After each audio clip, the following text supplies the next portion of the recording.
పుట్టుకతో వచ్చిన బుద్ధులు పుడకలతో కానీ పోవన్నది సామెత.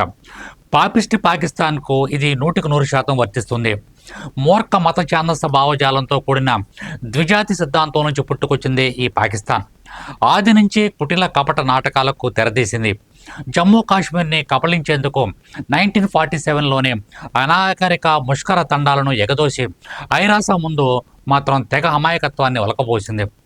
భారత విదేశాంగ కార్యదర్శి వివేక్ మిస్త్రీ తాజాగా అదే విషయాన్ని ప్రస్తావిస్తూ పచ్చి అబద్ధాలాడటం పాకిస్తాన్కు కొత్తేమీ కాదని చిత్కరించారు. ఇండియాకు వ్యతిరేకంగా నకిలీ వార్తలను గుమ్మరించడానికి పాక్ ప్రభుత్వ ప్రోత్సాహంతో ఆ దేశంలో పెద్ద వ్యవస్థే నడుస్తుందని అంతర్జాతీయ పరిశోధకులు ఏనాడో హెచ్చరించారు. భారతీయులను తప్పుదారి పట్టించే సమాచారాన్నే కాదు, ఏఐతో ఫేక్ ఫోటోలు వీడియోలను సైతం పాక్ ఉన్మాదులు కోకొలలుగా సృష్టిస్తున్నారు. భారతావని అఖండతను చిన్నాభిన్నం చేసే కల్లబొల్లి కౌర్లను కావాలని వ్యాప్తి చేసే పాక్ అనుకూల శక్తులను గుర్తించి కటకటాల్లోకి పంపించడం ప్రభుత్వాల యొక్క వంతు.